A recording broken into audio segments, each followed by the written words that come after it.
नमस्कार, मी शाहिद पठाण. हे माझा कापूस आहे आणि हे रस्ता जे हे दत्त मंदिर करता रस्ता आहे आणि हे माझा कापूस एवढा भारी होता. मी 4,000 रुपयाचा खत उधार आणला होता.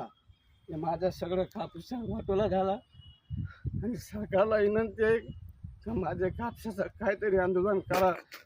माझा कापूस एवढा भारी होता. हे माझा कापूस 100 जोडे होते, याला सगळं वाहून गेलं. माझं तिकर ऊसबीज झोपला. आम्ही गरीब माणसे, आपण बघू शकता. हे सरकारला विनंती आहे, देवणीस फड साहेबाला आणि आमचे आमदार साहेबाला, विलास बापूला आमची विनंती आहे काय आमचा कापूस आहे, हे कापूस बघू शकता तुम्ही. हे कापूस एवढा भारी होता, पण ते सगळं वाटूला झालं आमच्या कापसाचं. हे बघून घ्या तुम्ही.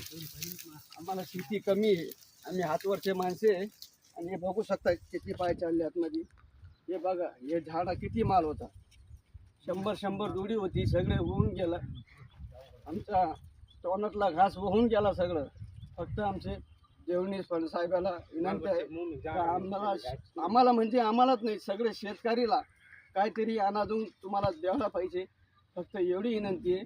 हे बघा माझा कापूस, हे सगळं पट्टा आहे आणि हे जे रस्ता आहे दत्त मंदिर रस्ता आहे आणि हे आमचा कापूस आहे.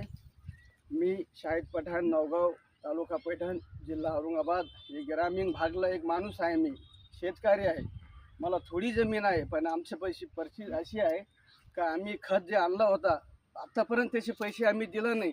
आणि शासनाला आणि मुख्यमंत्री देवणीस फड साहेबाला आमची विनंती आहे का आम्हाला काहीतरी शेतकऱ्याचा तुम्ही फायदा करून टाका.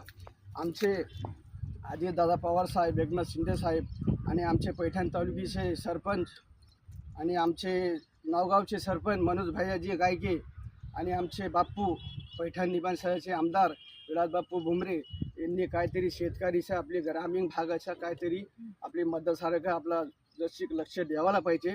फक्त एवढी माझी विनंती आहे आणि आमच्याकडे जशी लक्ष द्या.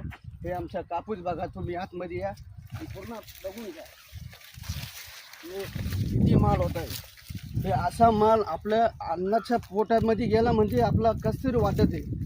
एवढी विनंती माझी, काहीतरी करा. माझ्या एकट्याचं नाही आहे, हे सगळं बघा तुम्ही. हे सगळे एवढे खुश झालते शेतकरी का कापूस येणार आहे, कापूस येणार आहे.